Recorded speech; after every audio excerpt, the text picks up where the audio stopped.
हमारे आसपास मौजूद पेड़ पौधे, मिट्टी, जमीन, पानी, हवा, पहाड़, जंगल और जंगलों में रहने वाले जानवर सब एक साथ मिलकर के एक प्रकृति का संतुलन बनाते हैं और इंग्लिश में इसे हम कहते हैं इकोसिस्टम, जो सबसे ज्यादा पॉपुलर टर्म है। और आज इसकी डिटेल में जानकारी हम जानेंगे क्विक सपोर्ट पर। नमस्कार दोस्तों, मैं रूबी पारिक आपके साथ। तो बात ऐसी है कि अगर इकोसिस्टम की वैज्ञानिक परिभाषा को हम देखें तो इकोसिस्टम एक ज्योग्राफिक एरिया है जो वहां पर मौजूद प्लांट्स, एनिमल्स, ऑर्गेनिजम्स और वहां के वेदर और लैंडस्केप से बनता है। ये सब साथ मिलकर के एक बबल ऑफ लाइफ बनाते हैं और पनपता है जीवन। इकोसिस्टम बायोटिक या लिविंग थिंग्स और अबायोटिक या नॉन लिविंग थिंग्स को मिलाकर बनता है। बायोटिक फैक्टर्स में आते हैं प्लांट्स, एनिमल्स और दूसरे ऑर्गेनिजम्स।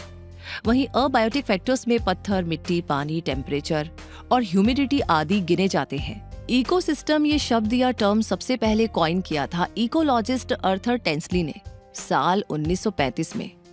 इकोसिस्टम को लिविंग और नॉन लिविंग चीजों के बीच एक बैलेंस या तालमेल के तौर पर देखा जाता है, जहां पर ये दोनों एक दूसरे के साथ इंटरैक्ट करते हैं और एक दूसरे पर निर्भर भी रहते हैं। जैसे पक्षी किसी पेड़ का फल खाते हैं और उसके बीज जंगल भर में फैला देते हैं। इससे पक्षियों का पेट तो भरता ही है, साथ ही साथ जंगल को बढ़ने में भी मदद मिलती है। लार्ज स्केल पर देखें तो सभी जीव जंतुओं का सर्वाइवल टिका हुआ है नॉन लिविंग थिंग्स पर और इस तरह प्रकृति में बना रहता है संतुलन। स्ट्रक्चर ऑफ इकोसिस्टम पर अगर हम नजर डालें तो ये दो मेजर पार्ट्स में डिवाइडेड है, बायोटिक कंपोनेंट्स और अबायोटिक कंपोनेंट्स। बायोटिक कंपोनेंट्स में plants, animals, micro organisms, aquatic plants और सभी लिविंग क्रीचर्स को गिना जाता है और इन्हें भी कई कैटेगरीज में बांटा गया है, जैसे प्रोड्यूसर्स, जिनमें शामिल है सभी तरह के पेड़ पौधे और फाइटोप्लैंक्टन जो धूप, पानी, कार्बन डाइऑक्साइड या दूसरे केमिकल एलिमेंट्स से अपना खाना बनाते हैं। इसके बाद आते हैं कंज्यूमर्स, जैसे सभी हेटेरोट्रॉफ्स या दूसरों के सहारे जीने वाले जीव, जिनमें जानवर शामिल हैं। वैसे हम इंसान भी अपना पेट भरने के लिए दूसरों पर निर्भर हैं। कंज्यूमर्स भी दो भागों में डिवाइडेड है। प्राइमरी कंज्यूमर्स जैसे हर्बीवोर्स जो डायरेक्टली डिपेंडेंट है पेड़ पौधों के ऊपर, जैसे गाय, भैंस, बकरी, भेड़, खरगोश वगैरह है। वहीं सेकेंडरी कंज्यूमर्स वो होते हैं जो अपना पेट भरने के लिए प्राइमरी कंज्यूमर्स पर डिपेंडेंट होते हैं। इन्हें ओमनिवोर्स या कार्निवोर्स जीव भी कहते हैं। इसके बाद आते हैं टर्शियरी कंज्यूमर्स। सभी एनिमल्स जो सेकेंडरी लेवल ऑर्गेनिज्म से अपना पेट भरते हैं वो टर्शियरी कंज्यूमर्स कहलाते हैं, जैसे बाज छोटे पक्षी या मछलियां खाते हैं। अगले कंज्यूमर्स है क्वाटरनरी कंज्यूमर्स, जो कि टर्शियरी लेवल ऑर्गेनिज्म को अपना भोजन बनाते हैं। हालांकि क्वाटरनरी कंज्यूमर्स सिर्फ कुछ ही फूड चेन्स में होते हैं। शेर, भेड़िए, पोलर बेयर्स, इंसान और हॉक्स इसके एग्जाम्पल हैं। आगे बायोटिक कंपोनेंट्स की तीसरी कैटेगरी है डीकंपोजर्स। वो सभी माइक्रो ऑर्गेनिजम्स जैसे बैक्टीरिया और फंगस यानी कि फंगी या कुकुरमुत्ता, जो किसी मरी हुई सड़ी गली चीज पर उगते हैं और उन्हीं से पोषक तत्व लेकर के पनपते हैं। तो खाने लायक मशरूम भी एक तरह का फंगस ही होता है। कई बार देखने में ये घिनौने होते हैं, पर पर्यावरण को साफ रखने में और इकोसिस्टम के न्यूट्रिएंट रिसाइकलिंग को बनाए रखने में इनका बहुत योगदान रहता है। इन्हीं फंगसों द्वारा बनाए गए न्यूट्रिएंट्स से इकोसिस्टम को दोबारा फलने फूलने में मदद मिलती है। Abiotic components non living things होते हैं जो हमारे एनवायरनमेंट में मौजूद है, जैसे सनलाइट, मिट्टी, पानी, मिनरल्स, वेदर, क्लाइमेट, पहाड़, पर्वत, पत्थर, बर्फ, टेम्परेचर और ह्यूमिडिटी। इन्हीं के चलते हमारे आसपास के इकोसिस्टम में फ्लो ऑफ एनर्जी बनी रहती है और न्यूट्रिशन का साइकिल चलता रहता है। इसमें भी सूरज की रोशनी धरती के लिए प्राइमरी एनर्जी सोर्स का काम करती है। टेम्परेचर में आया बदलाव ही धरती के अलग अलग हिस्सों में अलग अलग इकोसिस्टम को पनपने में मदद करता है। यही नहीं बल्कि कहाँ की मिट्टी में कितने न्यूट्रिएंट्स मौजूद है, ये वहाँ पर मौजूद वनस्पति से तय होता है। 2015 में हुई एक स्टडी में वैज्ञानिकों ने पता लगाया था कि दुनिया का पहला लार्ज एंड कॉम्प्लेक्स ऑर्गेनिजम्स ने धरती पर इकोसिस्टम बनाया था, और वो भी आज से 55.5 करोड़ साल पहले। इसे ट्राइबेकेडियम नाम दिया गया। कनाडा, यूके और यूएसए के साइंटिस्ट और रिसर्चर्स ने एक इंटरनेशनल टीम बनाकर जो रिसर्च की थी, उसमें यूनिवर्सिटी ऑफ ब्रिस्टल के साइंटिस्ट भी शामिल थे। कंप्यूटेशनल फ्लूइड डायनेमिक्स नाम के एक कंप्यूटर मॉडलिंग टेक्निक से ये रिसर्च हुई थी और माना जाता है कि ट्राइबेकेडियम एडियाकरन टाइम पीरियड में लगभग 63.5 करोड़ से 54 करोड़ साल के बीच एग्जिस्ट करता था। टाइप्स ऑफ इकोसिस्टम को क्लासिफाइड करें तो इनके दो मेजर टाइप्स होते हैं। पहला एक्वेटिक इकोसिस्टम और दूसरा टेरेस्ट्रियल इकोसिस्टम। पानी में मौजूद इकोसिस्टम को एक्वेटिक इकोसिस्टम कहते हैं। समंदर, नदियां, झील, तालाब या छोटी बड़ी वाटर बॉडीज, ये सब एक्वेटिक इकोसिस्टम में गिने जाते हैं क्योंकि धरती का ज्यादातर हिस्सा पानी से ढका हुआ है, जिसमें समंदर और नदियों के अलावा भी इंटरटाइडल जोन, रीफ्स, सी बेड या समुद्र तल और रॉक पोल्स या चट्टानी तालाबों में भी इकोसिस्टम पनपता है। और ये इतना डाइवर्स है कि plants, fishes, amphibians, coral reefs, whales जैसे बड़े सी क्रीचर्स और इंसेक्ट्स सब कुछ पनपते हैं।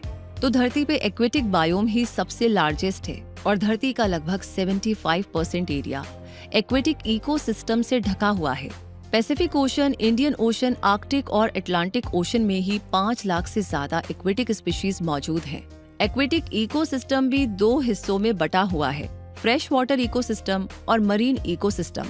एक फ्रेश वाटर इकोसिस्टम में नमक की मात्रा कम होती है, इसलिए पानी खारा होने के बदले मीठा होता है और यही मीठा पानी हमारे आसपास मौजूद पेड़ पौधों, इंसानी जिंदगी और जानवरों के लिए सोर्स ऑफ ड्रिंकिंग वाटर का काम करता है। लेकिन फ्रेश वाटर रिसोर्सेज बहुत ही कम मात्रा में धरती पर मौजूद हैं, लगभग 3%, जिसमें 2.5% तो glaciers, polar ice caps, atmosphere, मिट्टी में और धरती के इतना अंदर है कि उन्हें निकाला नहीं जा सकता।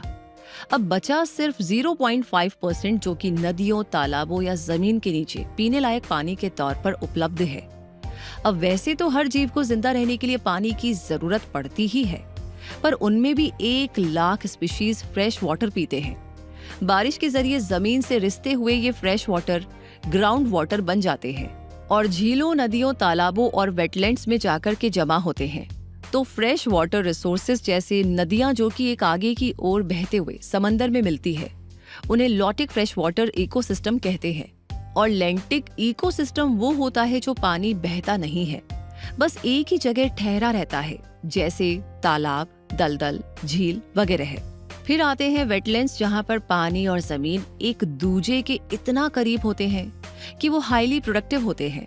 यहाँ जो भी प्लांट स्पीशीज पाए जाते हैं उन्हें हाइड्रोफाइट्स कहते हैं। वेटलैंड्स की आबो हवा में बहुत नमी और ह्यूमिडिटी होती है। पॉन्ड लिलीज, एम्फीबियंस, रेप्टाइल्स, पक्षी, श्रिम्प जैसे जीव जंतुओं का घर होते हैं ये वेटलैंड्स। वैसे ओडिशा का चिल्का लेक भारत का एक मशहूर वेटलैंड एरिया है। और अब बात करते हैं सबसे बड़े इकोसिस्टम की, जो है मरीन इकोसिस्टम। ये पनपता है open ocean, deep sea ocean, समुद्री मुहाना, मैंग्रोव फॉरेस्ट, कोरल रीफ्स और कोस्टल एरियाज में।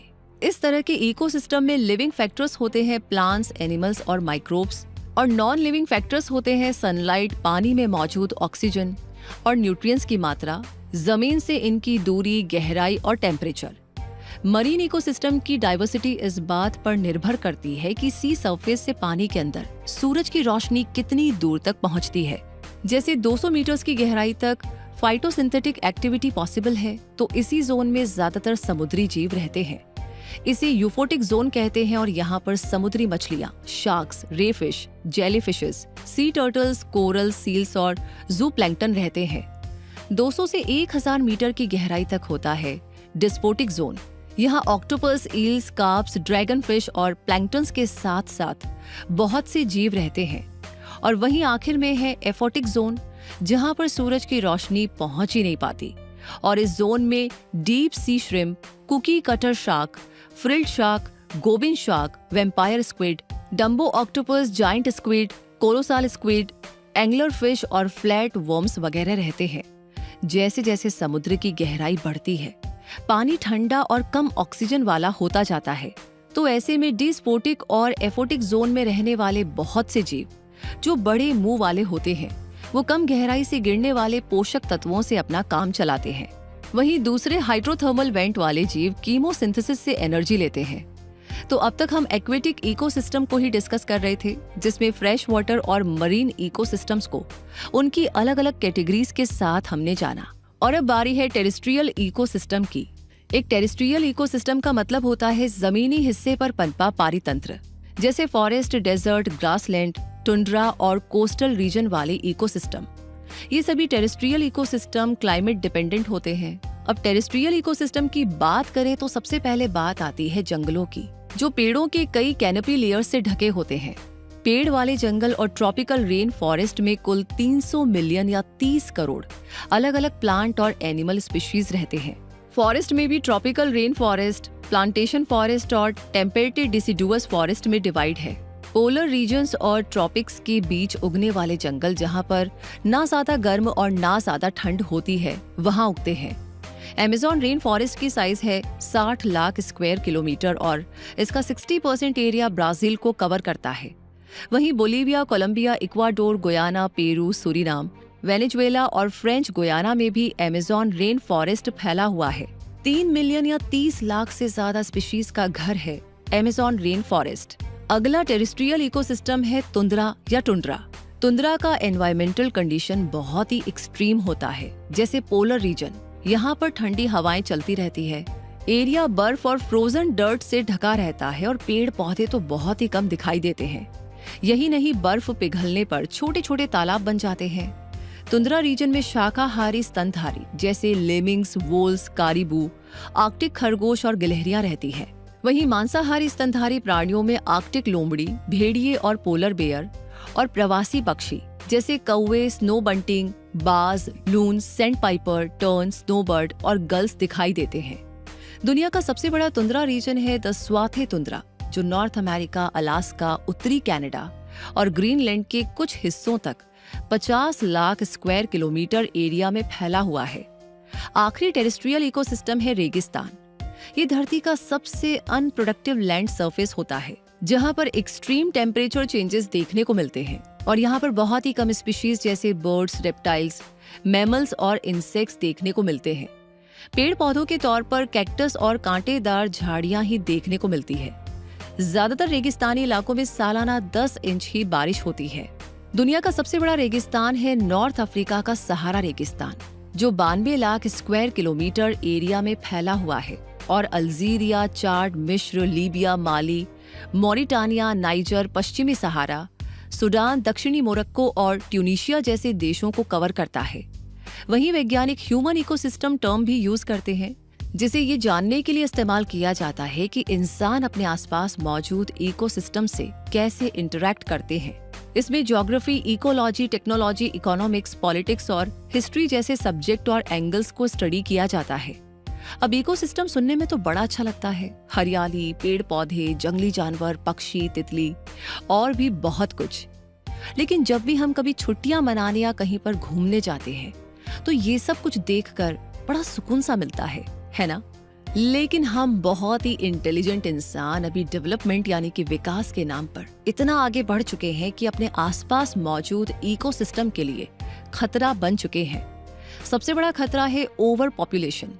बढ़ती आबादी के चलते पेड़ कट रहे हैं, ग्राउंड वाटर कम हो रहा है, वाटर, सॉइल, एयर और नॉइस पोल्यूशन हो रहा है, जानवरों का शिकार हो रहा है, मतलब धरती, पानी और स्पेस। हमने हर जगह कचरा कर रखा है। अमेज़न रेन फॉरेस्ट में हर दिन 10,000 एकड़ जंगल काटे जा रहे हैं। और अगर हम प्रदूषण की बात करें तो आज 200 करोड़ लोगों के पास पीने का साफ पानी है ही नहीं।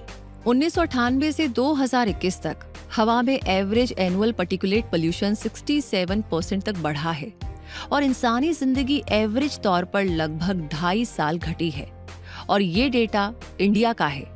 वहीं 2013 से 2021 तक दुनिया भर में हुए एयर पोल्यूशन का लगभग 59% इंडिया से हुआ है।